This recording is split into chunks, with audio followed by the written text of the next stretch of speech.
नमस्कार, मैं रवीश कुमार। आज इतिहास पर बात करेंगे, भारी भरकम तरीके से नहीं, एकदम आसान तरीके से, ताकि आपकी एक शिकायत दूर हो सके कि इतिहास हमें पढ़ाया नहीं गया। आप में से जो भी ऐसी शिकायत रखते हैं कि इतिहास आपको पढ़ाया नहीं गया, तो आपके लिए ये वीडियो काम आ सकता है। रोमिला थापर ने एक किताब लिखी है, हमारा इतिहास, उनका इतिहास और किसका इतिहास। इस नाम से उन्होंने एक भाषण दिया था। वैसे तो भाषण को व्याख्यान कहा जाता है, लेकिन आप भाषण समझ सकते हैं, क्या ही फर्क पड़ता है। इस किताब का अनुवाद संजय कुंदन ने किया है। उनकी वजह से ये किताब आज हिंदी में आपके बीच उपलब्ध है। वाम प्रकाशन ने इसे छापा है और इसकी कीमत मात्र 250 रुपये है। अमेज़ॉन के जरिए आप मंगा सकते हैं।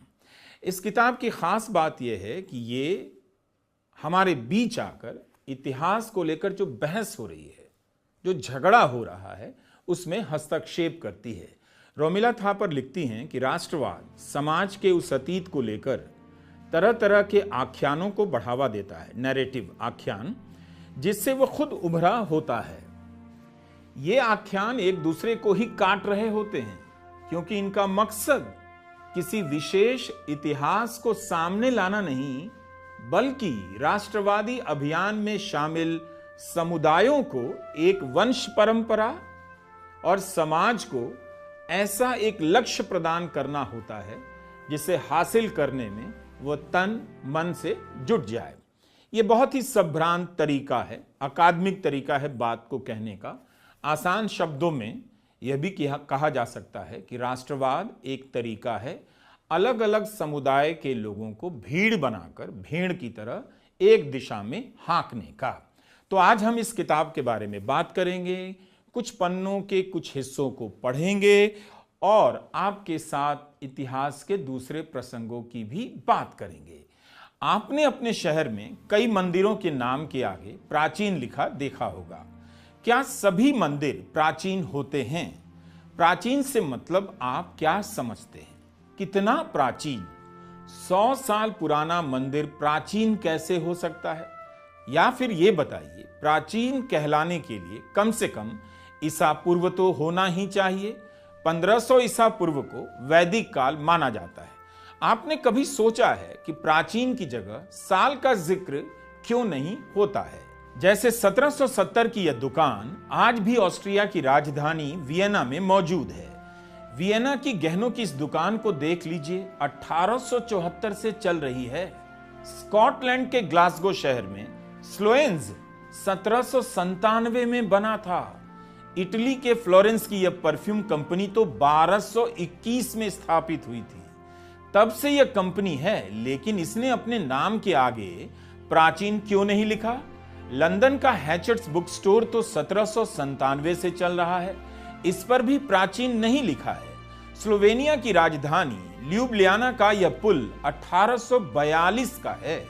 इसी शहर का यह दूसरा पुल 6 साल बाद 1848 में बनाया गया। तब की बात है जब दिल्ली में बहादुर शाह जफर बादशाह थे। मिर्जा गालिब पुरानी दिल्ली में रहा करते थे। इतिहास का बोध तो इस ट्रक में भी दिखाई देता है। W.B. Mason, products for the workplace since 1898। इन सब से पूछिए आप कब से वजूद में हैं, या आपको फट से अपना साल बता देंगे। लेकिन क्या सिर्फ साल से या प्राचीन लिख देने से आप इतिहास जान जाते हैं? ऐसा नहीं है। इतिहास को जैसे ही आप हिंदू इतिहास या मुस्लिम इतिहास की तरह देखने लग जाते हैं, आप अंग्रेजों का छोड़ा हुआ काम पूरा करने लग जाते हैं। औपनिवेशिक दौर में इतिहास को इसी तरह बांट दिया गया। 1817 में जेम्स मिल ने अपनी किताब a history of British India में भारतीय भूभाग के इतिहास को हिंदू, मुस्लिम और ब्रिटिश इतिहास में बांट दिया।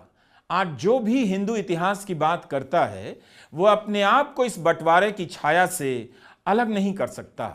काम अंग्रेजों का पूरा कर रहा है और कहेगा हम इतिहास को उनके प्रभाव से मुक्त करा रहे हैं। इतिहास को समझने में मूर्तियों का अहम रोल तो होता है। कलाकृति के बारे में, कला के इतिहास के बारे में आप जानते हैं। लेकिन इतिहास केवल मूर्तियों और व्यक्तियों का इतिहास नहीं हो सकता। आजकल के नेता जानबूझकर इतिहास को मूर्ति और व्यक्ति तक सीमित रखना चाहते हैं, क्योंकि यह काम झट से हो जाता है। पढ़ना लिखना होता नहीं, पढ़ाई लिखाई 22.5, एक मूर्ति बनवा देनी होती है। जनता के ही पैसे से हजारों करोड़ रुपए फूंक देने होते हैं और इतिहास बदलने का दावा कर दिया जाता है, हमने दुनिया की सबसे ऊंची मूर्ति बनवा दी। इस तरह के काम से उन्हें पहचान के आधार पर राजनीति करने में बेहद आसानी होती है। तभी हमने आपको मंदिरों के आगे प्राचीन लिखने का उदाहरण दे दिया, यह बताने के लिए कि हम इतिहास को लेकर बहुत लापरवाह होते जा रहे हैं। नए बने मंदिर को प्राचीन लिख देते हैं। अगर 100 साल पुराना मंदिर प्राचीन है तो फिर आधुनिक क्या है? क्या हम आधुनिक युग में हैं या प्राचीन युग में? एक जमाना था जब कार्बन डेटिंग से तारीख का पता लगाया जाता था। अब तो कई और दूसरे तरीके आ गए हैं। Archaeomagnetic dating, rehydroxylation dating, luminescence dating, infrared thermography वगैरह वगैरह। इन सब के नाम पढ़ने में कितनी मुश्किल होती है, लेकिन नेता आपको कहेगा इतिहास वही है, तारीख वही है जो हम कह रहे हैं। मेरे कहने का मतलब है, आप प्राचीन कहिए या 700 साल पुराना कहिए, कोई तरीका तो होना चाहिए तारीख तय करने का, या जो मन में आया आप तय कर देंगे। कहीं ऐसा तो नहीं कि आप अपनी कल्पना को ही असली इतिहास साबित करने में तुल गए हैं। आजकल ऐसा आप कर सकते हैं, क्योंकि आप केवल एक व्यक्ति नहीं हैं। आपके पास भीड़ है, उस भीड़ का हौसला बढ़ाने वाली पुलिस है, मूर्खों की फौज वाली गोदी मीडिया है, कई मामलों में कोर्ट भी है। तो हो ये रहा है कि इतिहास लिखने के लिए, इतिहास पता करने के लिए पेशेवर इतिहासकार की जरूरत अब रही नहीं। अपना जज हो, अपनी पुलिस हो, अपना मीडिया हो और अपने लोग हो, किसी भी इतिहास को बदल देंगे और उस पर अपने इतिहास का दावा कर देंगे। आपने गौर किया होगा कि हमने पेशेवर इतिहास का जिक्र किया। ये पेशेवर इतिहासकार क्या भला है?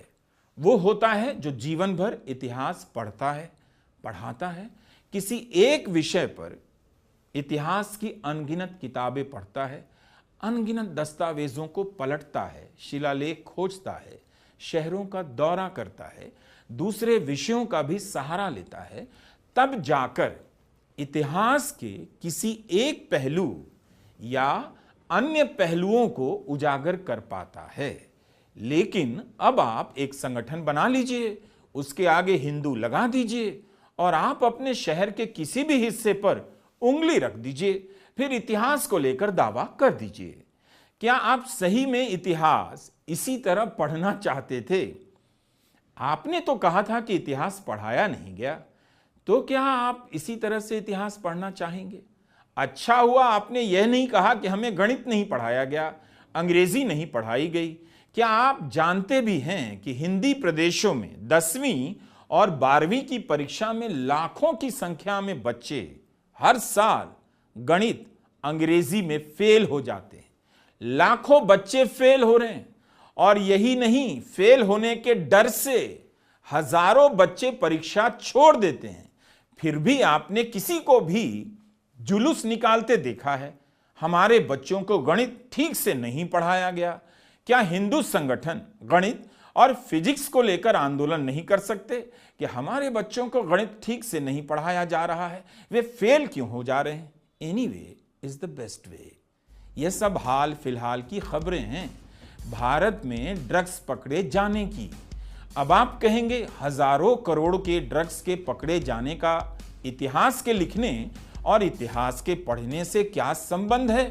पहली बात, हजारों करोड़ का ड्रग्स तो इसी समाज में पहुंच रहा है, खप रहा है आपके बच्चों के बीच। इसका नशा कौन कर रहा है? अब रही दूसरी बात कि इतिहास पर वीडियो बना रहा हूं और 20,000 तो कहीं 2,000 करोड़ के ड्रग्स पकड़े जाने की खबर क्यों दिखा रहा हूं? तो रोमिला थापर ने हमारा इतिहास, उनका इतिहास और किसका इतिहास इस किताब में एक इतिहासकार का जिक्र किया है। इनका नाम है एरिक हॉब्सबॉम। अब आप कहेंगे ये कौन से इतिहासकार हैं? ठीक बात है, उन्होंने इतिहास लिखा है, पढ़ा है, रिसर्च किया है, लेकिन इन्होंने ऐसा कोई भी संगठन नहीं बनाया जो कोर्ट में सर्वे के लिए आवेदन देता हो, किसी मस्जिद के नीचे खोदने का अभियान चलाता हो। एरिक हॉब्सबॉम ने ऐसा कोई काम किया नहीं, तो आप उन्हें याद क्यों रखेंगे? इस मायने में एरिक हॉब्सबॉम बड़े ही बेकार इतिहासकार हैं, किसी काम के नहीं। लेकिन उन्होंने इतिहास को लेकर एक बात कही है और उसी के संदर्भ में मैंने आपको भारत में ड्रग्स पकड़े जाने की खबरों की कतरनें दिखाई। एरिक हॉब्सबॉम ने ऑन हिस्ट्री नामक किताब में लिखा है कि राष्ट्रवादी, नस्लीय या कट्टरपंथी विचारधाराओं के लिए इतिहास एक कच्चा माल है, ठीक उसी तरह जैसे हेरोइन के नशेड़ियों के लिए अफीम के बीज कच्चा माल हैं। इन विचारधाराओं में अतीत एक आवश्यक तत्व है, संभवतः सबसे आवश्यक। यदि कोई उपयुक्त अतीत नहीं होता तो उसे गढ़ लिया जाता है। कहने का मतलब यह है कि अगर अतीत के नाम पर कोई इतिहास ना भी हो तो मनगढ़ंत बातें हाजिर कर दी जाती हैं, उन्हें इतिहास घोषित कर दिया जाता है। ये हमारा इतिहास है, आओ चलो सारे मुद्दों को छोड़ो और इतिहास बचाने निकलो, शहर में दंगा करवा दो। लेकिन आप यह बिल्कुल ना समझें कि भारत में हजारों करोड़ रुपए की हेरोइन पकड़ी जा रही है तो भारत में हजारों की संख्या में हिस्टोरियन पैदा हो रहे हैं, ऐसा बिल्कुल नहीं हो रहा है। लेकिन एरिक हॉब्सबॉम ने इतिहास को कच्चा माल क्यों कहा राष्ट्रवाद के लिए? क्यों इसे हेरोइन के नशेड़ियों से जोड़ा? नशेड़ी इतिहासकार नहीं होते, लेकिन अतीत का नशा पैदा कर, धर्म का नशा पैदा कर इतिहास पर दावा करने वाले बहुत से नेता इतिहासकार बन जाते हैं। जो हालत किसी नशेड़ी एंड गंजेड़ी की होती है, वही हालत आज इतिहास को लेकर दावा करने वालों और उसमें यकीन करने वालों की हो गई है। ये कौन लोग हैं? व्हाट्सएप अंकिल और व्हाट्सएप आंटियां। आपने कभी चेक किया है कि इतिहास पढ़ाने के लिए भारत सरकार ने कितना बजट रखा है? बजट तो होता नहीं, बजट कितना रखा है? इतिहास पर शोध करने के लिए कितना बजट दिया? क्या आप गणित और इतिहास की पढ़ाई सड़कों पर लाठी, डंडे और बुलडोजर के साथ करेंगे? तो हमने सोचा कि रोमिला थापर ने इतिहास